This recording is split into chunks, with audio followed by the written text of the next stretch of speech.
Hello, everyone. This is Rick Manning, President of Americans for Limited Government. Wanted to touch base with you all, talk a little bit about Elon Musk's apparently successful bid to take over Twitter. Sort of a shock this weekend. The tides turned. The Twitter board decided that they really didn't have a leg to stand on in denying Musk the ability to purchase Twitter.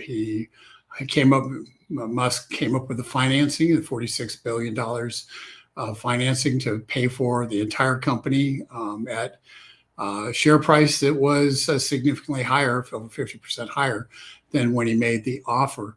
And so the board got a lot of grief from a lot of shareholders saying, hey, wait a second, we need to make a profit here. And the board, quite honestly, was taking a beating. The board of Twitter was taking a beating because of how few shares they had. And the recognition that this board of directors didn't have the people's, the shareholders' interests at heart, because they didn't share those interests. They weren't owners of the company, which is kind of a unique situation. So things are looking likely that Elon Musk will be able to take Twitter private. But there are still some, as in anything, the federal government always has some stumbling blocks, shall we say. Because Twitter is a privately held company, the transaction could come under scrutiny of the Securities Exchange Commission and for them to review it. Additionally, the Federal Trade Commission could look at it and say, we think this is too much power in one person's hands. It becomes a monopoly, and as a result, we're going to disallow the sale, or we're going to break up Twitter. That's possible, and certainly, I believe there will be an investigation along those lines, and the Federal Communications Commission can do what Trump appointee and a person who Americans for Limited Government supported oftentimes, Ajit Pai, who was the FCC commissioner chairman under Donald Trump.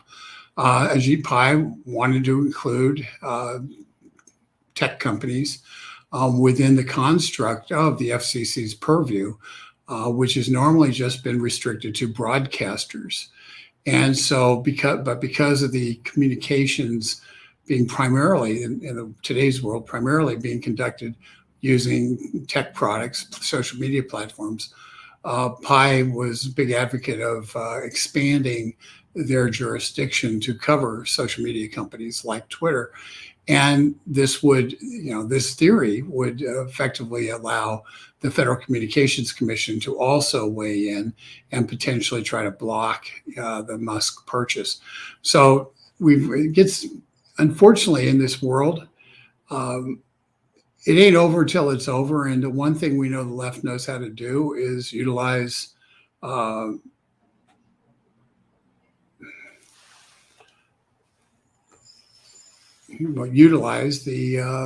power of the bureaucracy. I am getting a notification here that people are having we're having trouble streaming to your destination. It's possible, blah, blah, blah. I'm going to remove this and okay. So sorry, we end up with these crazy notifications sometimes, and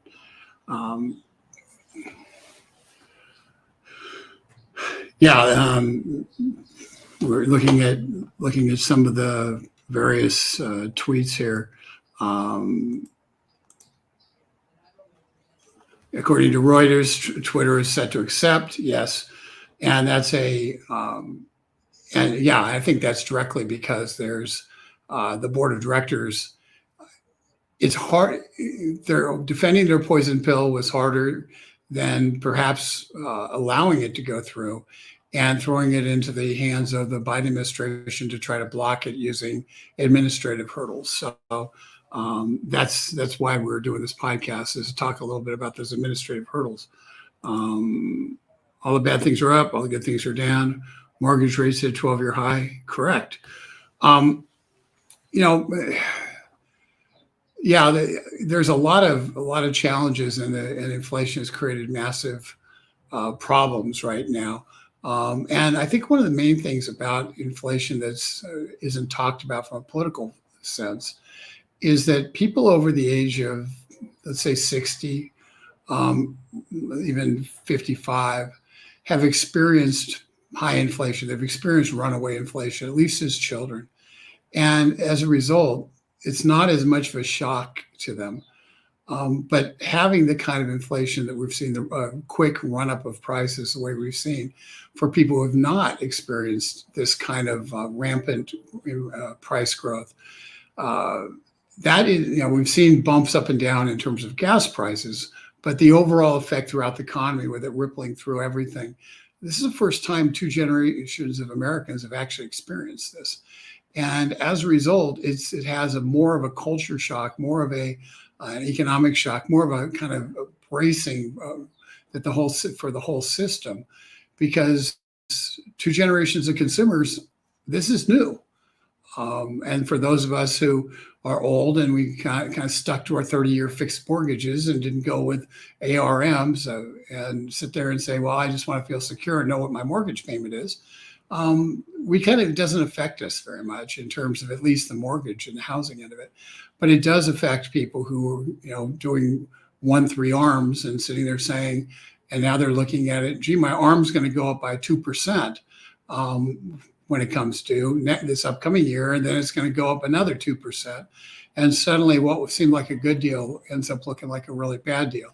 So there's a lot of inflation, rising prices that are out of your control, really do create a lot of discord.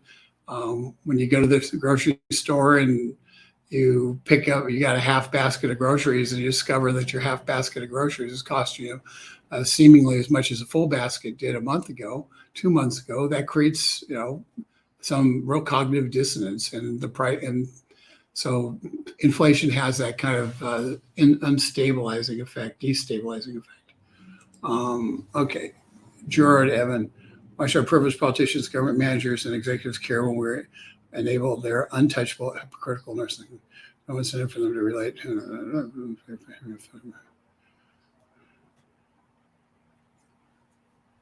Yeah, I think there's a lot here to be said that politicians are pretty much out of touch. But let me give you there's a couple things that are happening. This is really significant. And I want people to really understand this, because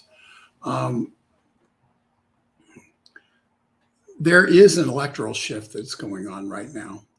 And it's an electoral shift that the politicians on the right and the left, Republican and Democrat, are really pretty unprepared for. I'm going to go back to New Jersey 2021, not the Virginia elections, which everybody talks about, but the New Jersey elections, because I think they're more emblematic of what's going on. Nobody's confused New Jersey as a conservative state for a while. I was a lobbyist in New Jersey for the National Rifle Association back in the early 1990s, late 1980s. And so I experienced something called Hands Across New Jersey, where the Republicans, because the Democrats overstepped, the voters threw basically all the Democrats out in 1991, and then threw the governor out in 1993. So I've seen this kind of cycle before. And if you understand it, you can ride a wave, because it's a massive wave.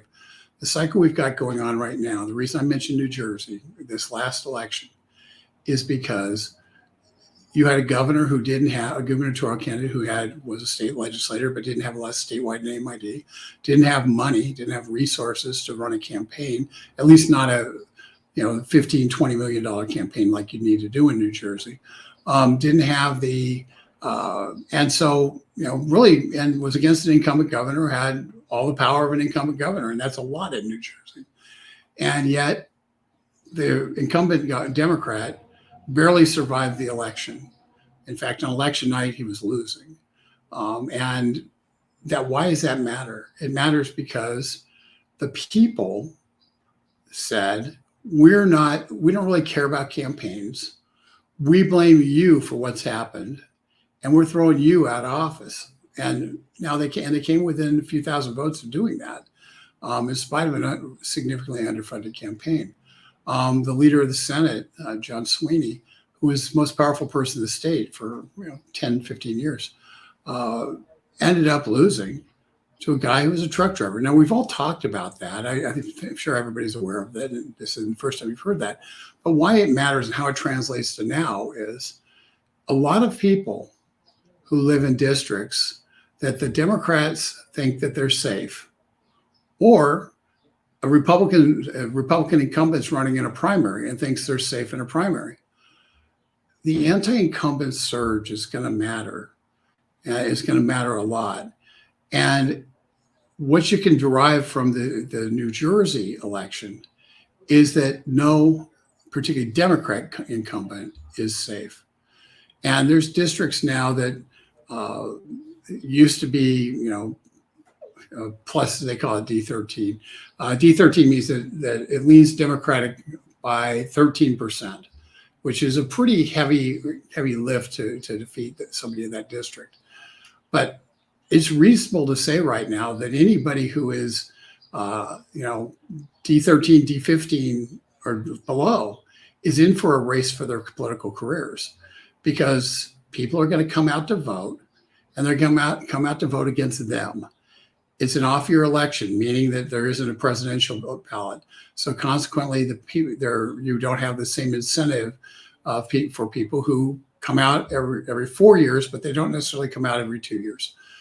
So you have a lower voter turnout, predictably. And the challenge the Democrats have is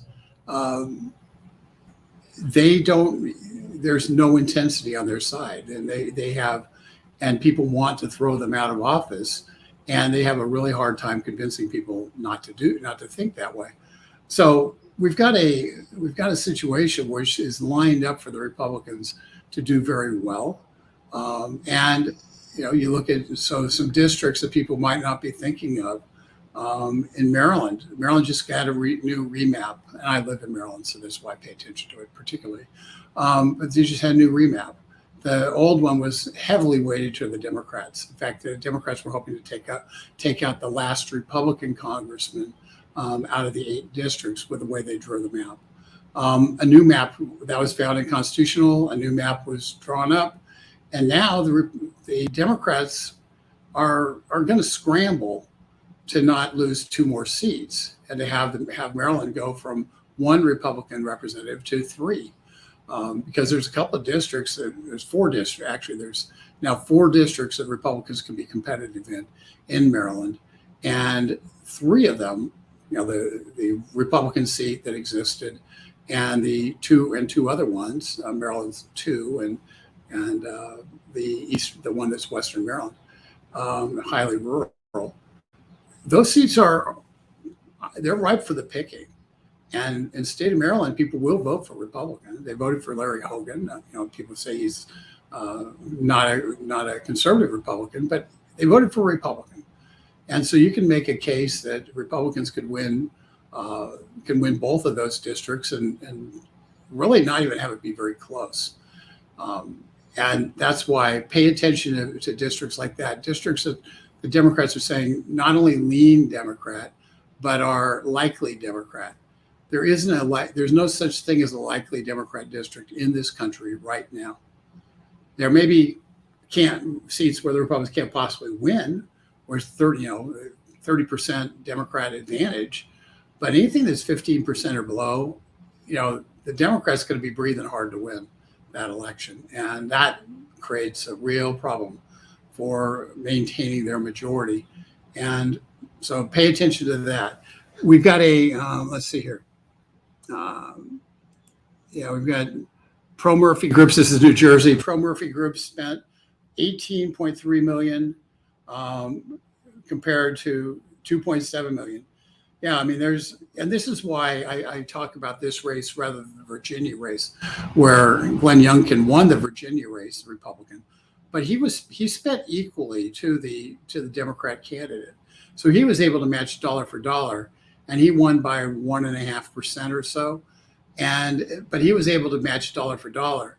And this, in New Jersey, Murphy barely, the Democrat incumbent governor, barely squeaked by, and he outspent the Republican by 6-1, more than 6-1.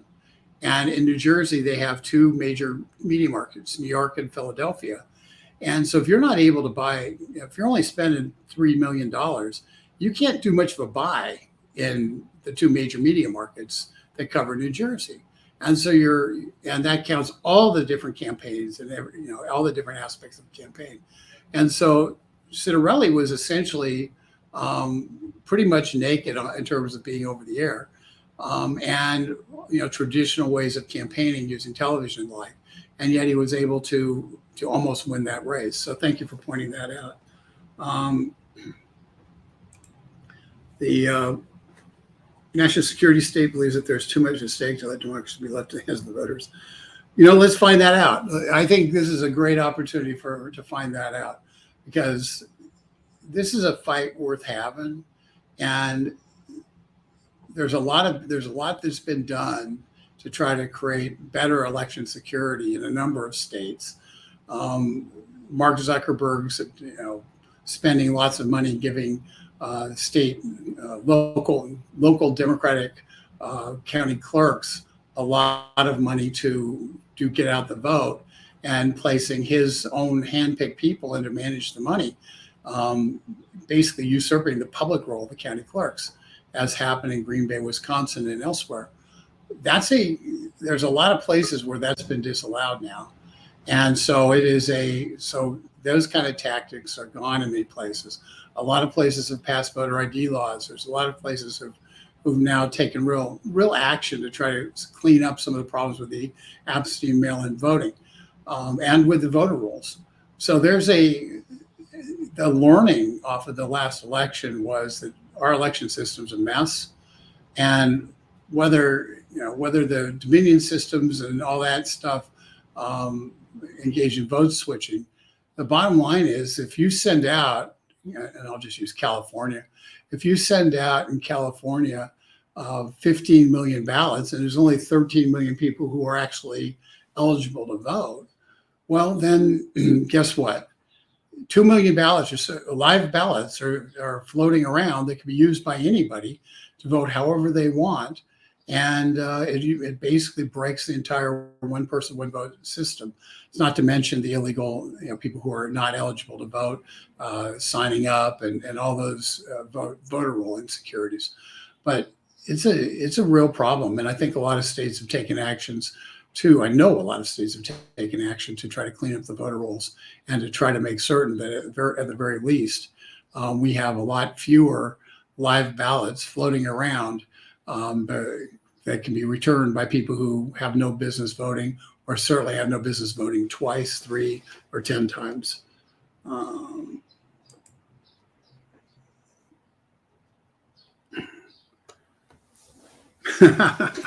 Yeah, well, that Mark Twain. It's he may still be alive. Maybe the rumors of his death are exaggerated still. But yeah, I mean, listen, having skepticism about big government and the power that big government has is healthy. And truthfully, I think that the election of Donald Trump in 2016 scared the heck out of a lot of the people who've controlled the levers of power in this country on both sides of the aisle. And we've seen the backlash on that. And now in 2022, I think we're going to see the backlash coming back as the pendulum swings hard against them. So the questions now are who you're going to elect. I make certain that the Republican candidates, because let's face it, libertarians notwithstanding, it's going to be a Democrat or Republican that's going to represent your district more than likely. Maybe some cases where independent might sneak in, but basically it'll be a Republican or a Democrat. So make certain that the Republican who gets the nomination is somebody who's going to stand up and speak truth to power and isn't going to be afraid.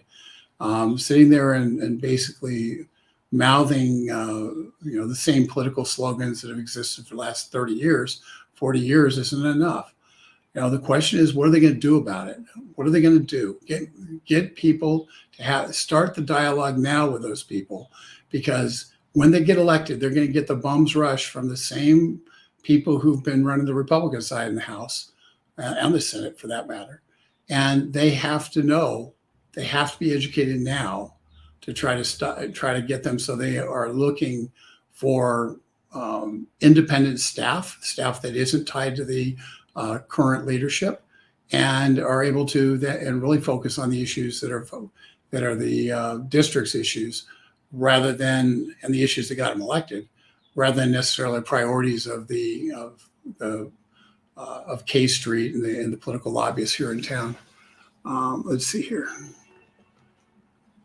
You guys, you keep asking these questions, and I didn't get to. I'm not talking about what I want to talk about, so I'll do it. I voted just because there's performance art. That, that's pretty funny. It's very funny. So, yeah, I vote too, and truthfully, I vote in a state where usually it's a foregone conclusion what the outcome is. Like, I'm going to vote this time, but Steny Hoyer's going to win regardless of how I vote. It's just, I live in his district. That's what's going to happen. But at some point, it's important for these guys to sit there and see 35-40% of the people voting against them. This isn't a Pravda run election where it's the vote's 98-2, and the 2 went missing immediately after the vote was held. So we have to try to keep them honest, at the very least, in districts that are solidly Democrat. We have to vote either anyway. Otherwise, those people will believe that nobody doesn't agree with them in their own district. So we have to plug along. We have to vote anyway, even in those kind of districts. Let's see here.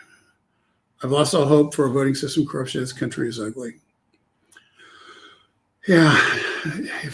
Diana, if I'm not mistaken, you live in California, where you have mail-in ballots, and it's a challenge. And I listen, I can't dissuade you from the notion that there's corruption, that the electoral process in California is corrupt beyond belief.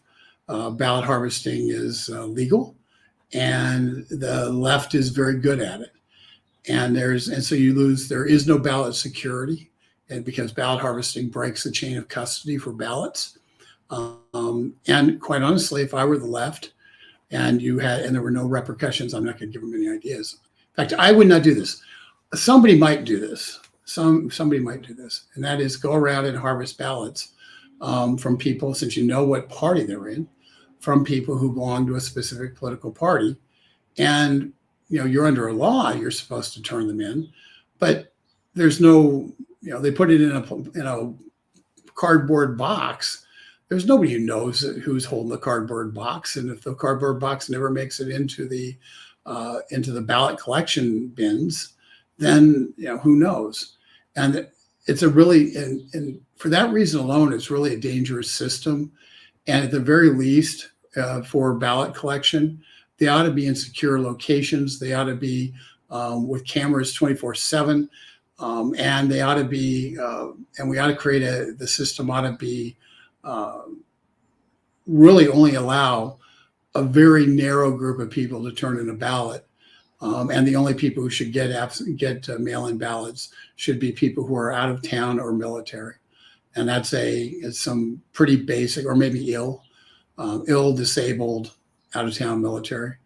But those are kind of the criteria, and because right now the system is rife with it's compromised. You don't have to show IDs when you actually register to vote. You can move, you can do all these things, and they have to re-register.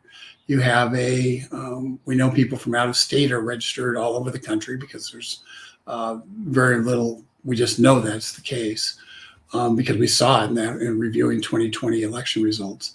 We know that ballot security is non-existent, in Los Angeles County, who did it? Tom Fitton's group. Tom Fitton's group went and sued Judicial Watch, sued LA County because they had 1.5 million people on their voter rolls who hadn't participated in like 20 years. And LA County agreed to pull those people off their voter rolls. But within 2 elections, if they hadn't, and amazingly in 2020, the number of people who, out of all the people in LA County who were registered, 1.5 million people didn't vote. And that's with 1.5 million people agreed to pull off the voter rolls. So, I mean, the numbers, coincidences are I don't believe in them. And it's pretty reasonable to assume that somehow LA County got 100% turnout because 1.5 million of those people on their voter rolls didn't exist. Were no longer eligible to vote, or for whatever reason, should have been off the rolls. And yet, that's the exact number of people who were who didn't participate. So it's reasonable to extrapolate that everybody in LA County who was registered voted, who wasn't a non-person, and that's a little tough to take. Let's see here. Now we're going to see. We go to this. Why do more than 7,700 voters have 2 November 3, 2020 votes credited to their voting histories? Great question. And I think that's if we had a sentient Justice Department, they would be evaluating that. And it isn't necessarily that the people who were voting didn't voted twice. It could be that they voted and somebody else stole an absentee ballot out of their mailbox and voted as well. There's lots of different ways that could have occurred. But one thing that can't happen is when you have if you have 7,000, 8,000 people voting, or you have them showing on their voter history that they voted twice, it calls into question. It does call into question the entire election security and whether or not what's going wrong with it. Higher percentage of military hours with Joe Biden. I don't know that. I haven't looked at that specifically. I know that during the Obama administration, the military ballots went out incredibly late, and in fact, too late for them to be returned in time. So that kind of manipulation happened during the Obama administration. I have not looked specifically at the military ballot and how military ballots voted in 2020.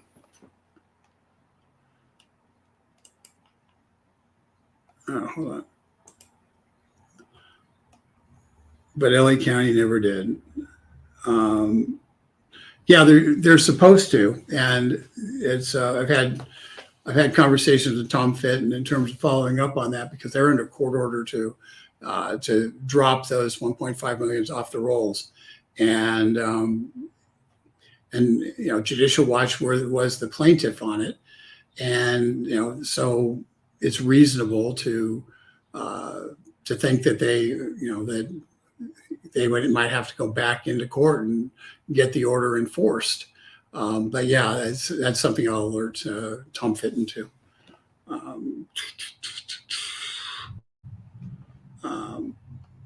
Last one of these.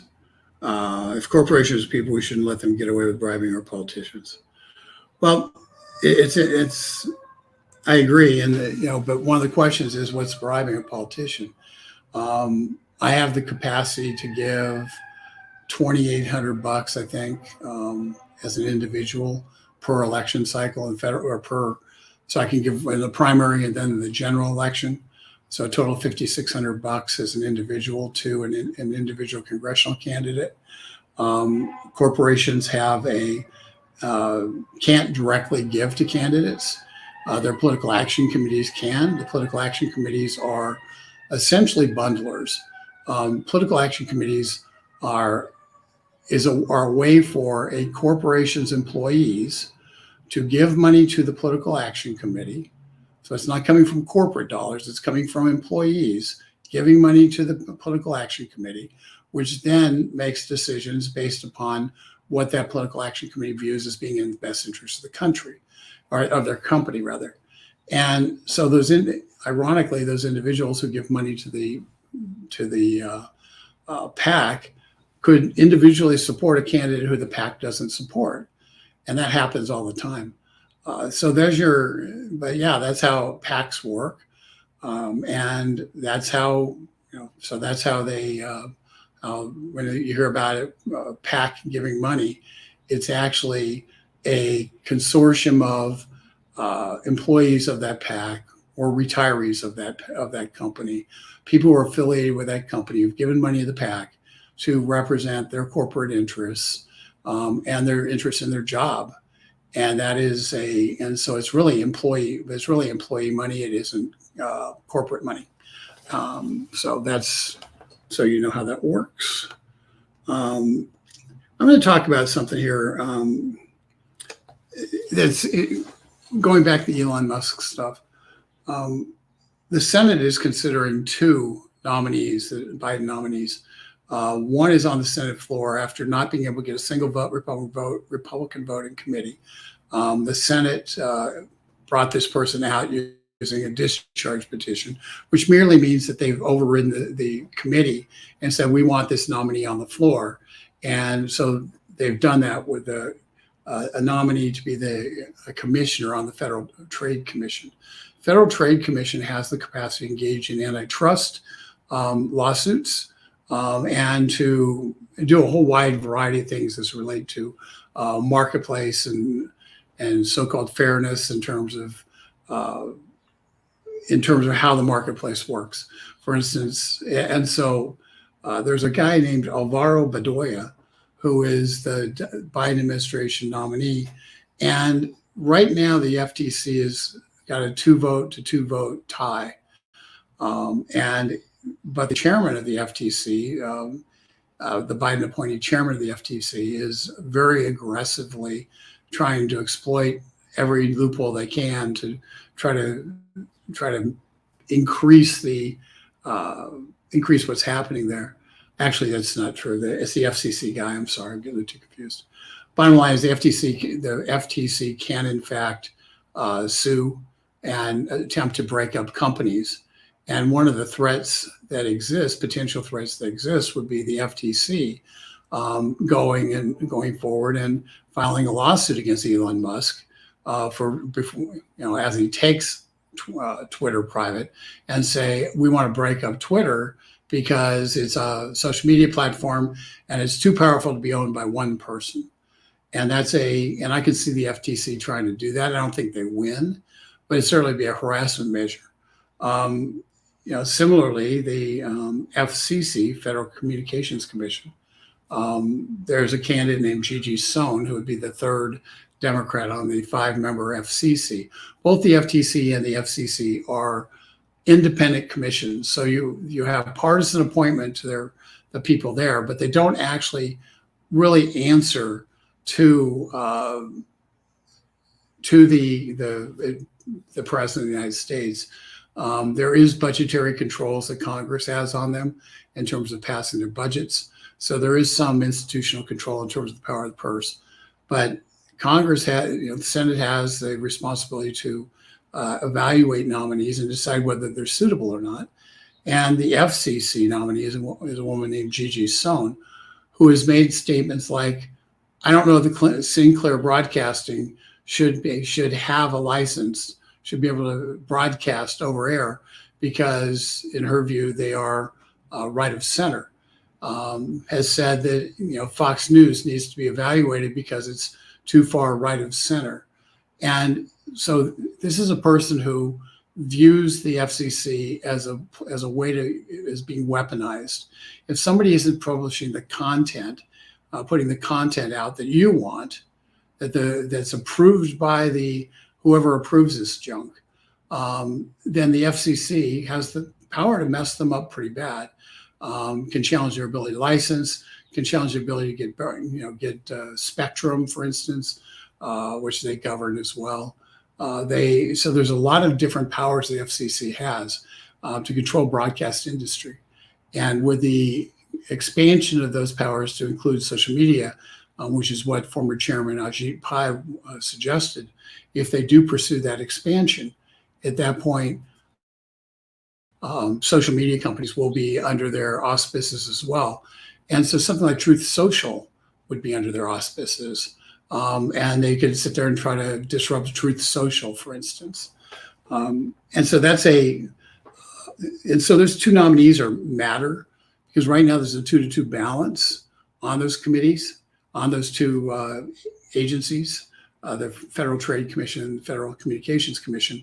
And the 2-2 balance makes it so the crazy stuff doesn't happen. But Senate has a choice right now as whether or not they want to confirm these two members, Alvaro Bedoya in the FTC and Gigi Sohn at FCC. And I'm encouraging them very strongly to reject them as being unsuitable, just partisan hacks, far left partisan hacks who should have no place on these two commissions and can't be trusted to be even semi-neutral arbiters. Everybody's got partisan bias, but these people are far left of center and believe in using government power as a weapon against their enemies. And we just can't allow that to occur anymore. We can't allow partisan weaponization of agencies. It's dangerous, and they need to be stopped. And that's what, and the Senate's going to be voting on Bedoya this week, I think this week. And Gigi Sohn is still in committee, and it's our hope that the Senate rejects both. And by the way, if the Senate doesn't reject Bedoya and Sohn, and they go after Elon Musk, I think it's very clear that that's a vote, that this vote is really about whether or not they want these agencies to go after Musk. In a lot of ways, it's what's happening now. This is a weapon that the left can use to try to undo Musk's purchase of Twitter. And so the Senate really needs to take a hard look, because Joe Manchin may not care and typically votes for the nominees of the president. But when he looks at this, he says, wait a second, this is about denying somebody who wants to open up a free speech platform. I think he needs to take a hard look at whether or not these nominees would be, in fact, against opening up the free speech platform, Twitter, that used to be a free speech platform, but now is nothing more than a shadow banning, cancel cultural tool to be used against people who the left in Silicon Valley doesn't agree with. That's pretty much what I've got. I really appreciate everybody's comments on this. Let's see what else we have. We have White California's online and DMV registration systems change 33,000 foreign-born voters' birthplaces record to California, United States. I do not know that answer. But if they did, then that is another thing to be evaluated, because once again, it's creating, that is de facto creating voters. And I'm old fashioned. Our citizenship is supposed to mean something. And there's a process to become a citizen, and it's an arduous process. But those who become citizens and go through it, who show they really want to be citizens of the United States, God bless them, because I'm fortunate enough to be born here. But those people who go through the citizenship process, take the test, do all the things they need to do, those people are becoming a citizen because it's a choice, and a choice of, I want to be a part of this great country, and God bless them. But people want to just be handed citizenship. People want to be, given a pathway to citizenship that's essentially a rubber stamp. If you don't earn something, if you don't actually, sacrifice for something, you don't really appreciate it. And our citizenship is precious. So no, we shouldn't just allow changing people and making them eligible, basically giving them citizenship de facto by changing their place of birth, is it really is. I mean, whoever did that should be prosecuted.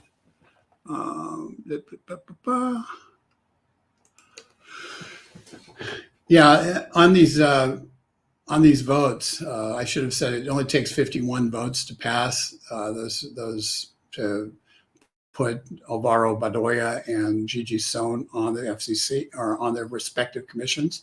So the critical piece here is to hold all 50, and right now all 50 Republicans are opposed to them, and pick up one Democrat. You have to pick up one Democrat on each. They have faced some questioning from a couple of Democrats, meaning they aren't necessarily rubber stamped, but it's a hard pull to get a Democrat to vote against confirming a nominee by the president. And unfortunately, on the Republican side, it's a hard pull to get all 50 Republicans on the same page on anything. So but on these two, all 50 Republicans have expressed that they would vote against the nomination. And as a result, this comes down to pulling one Democrat on each one of them in terms of voting against the nomination and killing it. So that's where we are. Let's see how. I don't understand what this says, so I'm going to go away from it. Hide. Okay. One last thing. I'm looking through here. I just want to do one last little thing. If you haven't subscribed to Americans for Limited Government, if you have not gone on to the website, you can do it at either getliberty.org or dailytorch.com, either one. If you haven't subscribed to the free newsletter, please do. What that does is it allows me to send you take actions. It allows me to keep you informed on various issues like this. We'll have an op-ed on Badoya and Sohn that I wrote. It'll be up next day or two. We'll have a lot of different things like that. We always have things that are interesting. For instance, in Tennessee, they're passing a disclosure bill, and a disclosure bill for groups like Americans for Limited Government, which is a 501c4 nonprofit, or Americans for as a result, what that means is you don't get a tax deduction for giving money to Americans for Limited Government, but you're not disclosed to the IRS, which then discloses to the public who gives money to ALG. The reason that's important is in today's cancel culture world, people give money to groups like Americans for Limited Government. Many people are afraid that they're going to end up having problems in their life because you're not allowed to stand up for freedom in this country without having the cancel culture run amok, without being doxxed and abused. And so in Tennessee, they're passing legislation. The House and the Senate have both passed it, and now they're trying to agree on differences. And it's going to be sent to the governor's desk. And we've sent a letter to the governor, Bill Lee, urging him to veto the legislation, because what it really is, what these disclosure laws really are, is all they are is enabling political persecution. That's what they are. They're used because those lists are used for intimidation. Most famous case is 2008. Guy who invented JavaScript gave $100, I think it was $100, to a amendment that was Prop 108 that was pro traditional marriage. And that amendment passed, by the way, in California. And it was a federal judge appointed by Ronald Reagan who overturned it. And then a Republican court that wouldn't hear it, leaving the California federal judge's decision intact.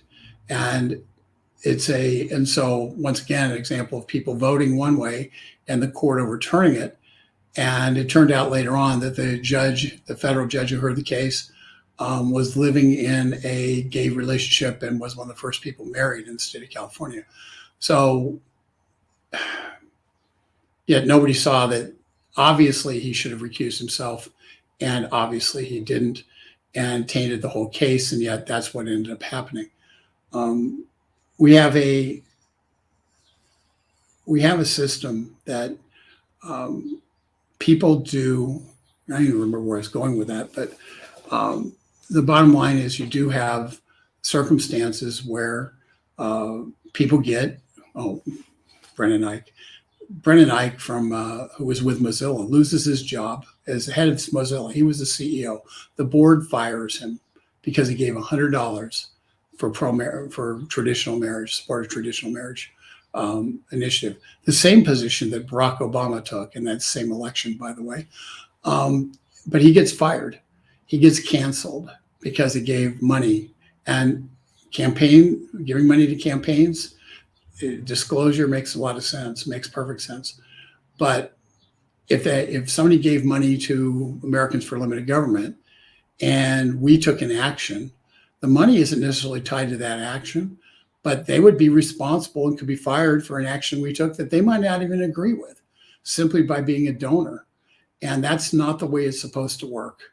And the Supreme Court found in 1958 in Alabama v. NAACP that the state of Alabama could not get the registration rolls, the membership rolls of the NAACP because they were going to use it to intimidate people who were giving money to the NAACP.